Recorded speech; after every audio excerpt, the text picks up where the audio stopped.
What do our bodies do when we say the word awe? Ah. Our jaw drops, just like when we find ourselves in awe. What exactly happens when we feel awe? Why does our jaw drop? Our tradition calls this season the Yamim Noraim, the days of awe. The Hebrew words for awe, norah or yirah, also force our jaws to drop as we say them. Noraim, norah, norah. It's our annual booster shot to force us to pause, look around, reflect, and feel the awe of life. Just like how we might go on vacation to step out of our day-to-day lives and get perspective, returning to awe, especially in community, has a similar spiritual impact. This summer, Dead & Company, the surviving members of the Grateful Dead, played their final tour. I have gratefully attended many of their shows over the past several years, some of which I graciously received an invite from my dear friend Jenny, who I first connected with back when I lived in South Africa. Her parents proved to be true deadheads, traveling the country for almost every single show. For many, including them, it's not just a concert, but a spiritual encounter. It's a spiritual encounter of divine music and heartfelt community. One of the nights, standing in the second row, intimately witnessing the artists in love with their instruments and the moment, my jaw dropped for the entire night. At the end of the night, everyone around me remarked on how my jaw was dropped for the entire show. I was in awe. Before the show, I had been slightly overwhelmed by everything happening in life, lots of professional and personal commitments, honestly tempted to not even travel all the way to the show. After the show, for the entire week, I glowed, feeling more energy and excitement for all my beautiful professional and personal commitments. We have all experienced awe in some form or another, though. So the post-awe glow is actually not my point at all. The most important part of this story is that Randy and Janet, Jenny's parents, gifted me this awe. They invited me to this show as their guest, just as they do for someone for every single show. Every single show they go to, they buy at least one extra ticket to gift to someone. Sometimes someone they know, but often a random stranger standing outside the venue, dying to see the dead. They don't just go to experience their own awe. They go to share their awe, to spread it, to witness others feel it, to literally give it. The very next week, I led Wilderness Torah's week-long backpacking trip called Neshama Quest, meaning Soul Quest. As we stepped onto the trail and traversed mountains, I had Grateful Dead songs streaming through me, having just gone to the show, including the line, "Listen to the river, sing sweet songs, to rock my soul." We hiked to a different alpine lake every single day, and each new lake that these teens jumped into, I watched it just wash off their cell phone addictions, their school stress, their daily distractions from awe. When they conquered their exhaustion and made it to the very highest peak of the week, looking around at the 360 view that looked like it continued forever, their jaws dropped. And all of a sudden, it hit me. Leading them on this trek, I was gifting them awe. Only a few weeks later, Yes, it's been quite a summer. I found myself sitting at the deathbed of my grandmother. It was her 95th birthday, and her mother had also died at the age of 95. My great-grandma was born in 1898. My grandma was born in 1928, both the 8th year of their decade.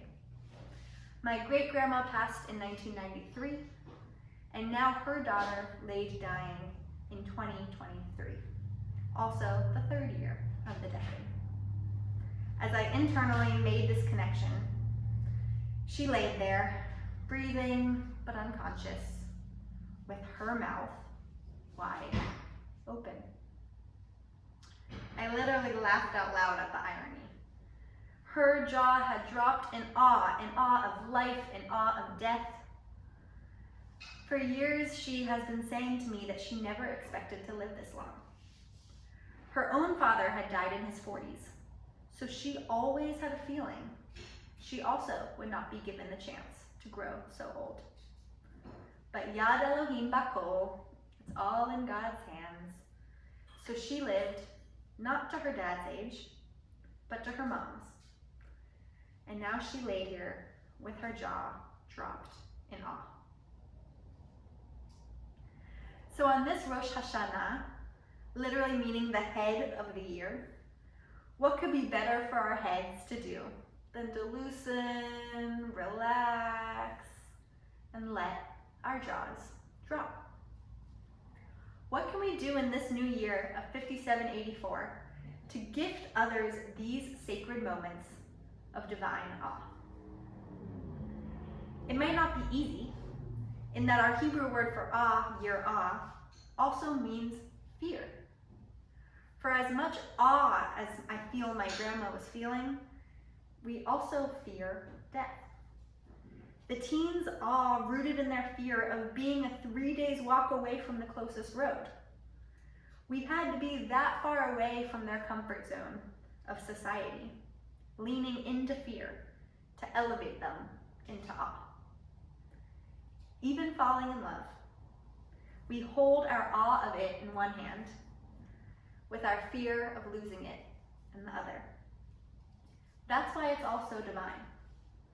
We're in awe of human connection as we fear other humans' cruelty.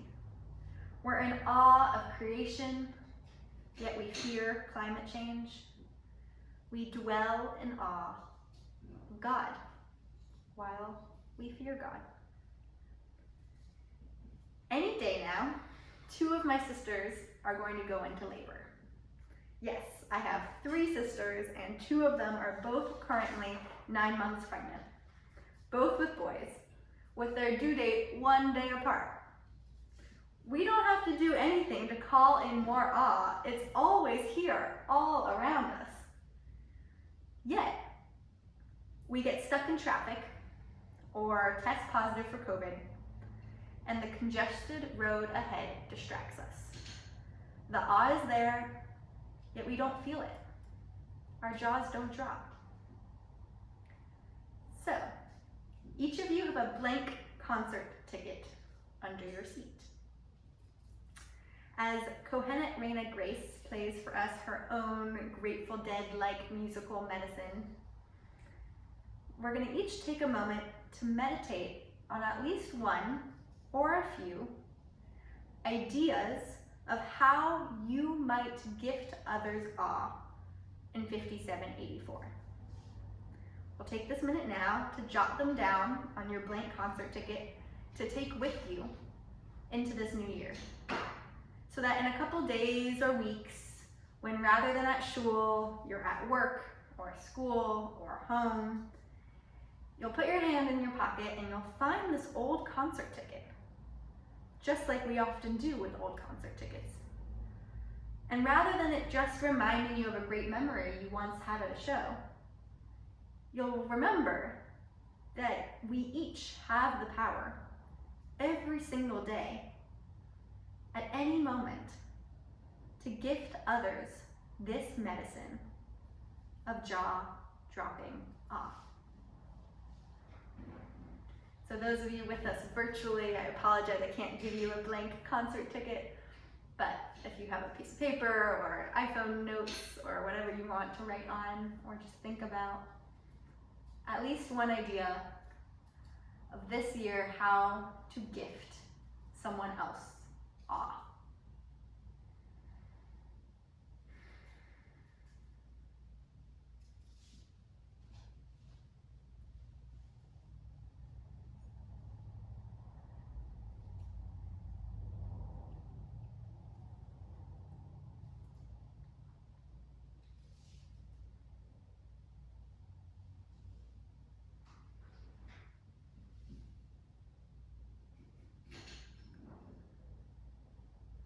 Well, you've at least marinated your ideas, and now we can give them more time to sit and soak in the juice. And maybe more ideas will come, and feel free to write them down at any point. So the connection of all of this to the gorgeous Torah we're about to hear chanted is honestly too easy. We will read that Sarah, partner of Abraham, was in her 90s when she got pregnant. And I kid you not, last month when my grandma was on her deathbed and delusional, she told us too that she was currently pregnant in her 90s. Sarah tzochok asali Elohim. Sarah famously laughs in awe of this miracle. Laughing, of course, also being a literal jaw-dropping experience. So she names her son Yitzchak, meaning laughter, in honor of God having gifted her this awe-filled laughter of giving birth at such an old age. Believe it or not, this might just be going too far with the personal connections, but Yitzchak was my grandma's lifelong husband's Hebrew name, his middle name being the English version, Isaac. At my grandma's Shiva last month, my cousins reminisced specifically on what a unique, strong laugh she always had, particularly her. In her last couple weeks, she shared with me, and I immediately wrote it down, so this is a verbatim quote. The one thing you have in life that you get to hold on to is your laugh. No one can take that away from you. She had lost her ability to be in the same reality as us most of the time, thinking she was pregnant and other delusions, but had held on to her laugh. Meanwhile, in the Torah, Sarah not only names her son after the laughter so that she remembers it, but she explicitly specifies, V'tomer Sarah tzochok asali, Elohim kol hashomea Yitzchak li. God has brought me laughter, so may everyone who hears Isaac's name laugh with me. She wanted everyone who encountered Yitzchak for the rest of his life to know the story of his profound conception, and therefore get to feel the awe too. Sarah sought to gift awe. So that brings us full circle. Why did she laugh in awe? Why does our jaw drop in awe? Scientific studies have found that, and I quote, awe stops you cold. While other positive emotion arouse the body, people feeling awe are very still. It makes you reevaluate what you actually know. Another study explains this in that, I quote, inhalation and a dropped jaw may reduce physiological arousal, which can interfere with complex cognitive processing. In moments of awe, our brain turns to complex cognitive processing because, the scientific study explains, awe is mind-bending. It alters how a person perceives the world in subtle but meaningful ways. It shifts us. It transforms us. We come out of it feeling more connected, more curious, more humbled, more alive. We don't go to a concert, on a backpacking trip, or to Rosh HaShanah services, hoping to afterwards feel the exact same way as we did before we went. Dancing, mountains, prayer transforms us.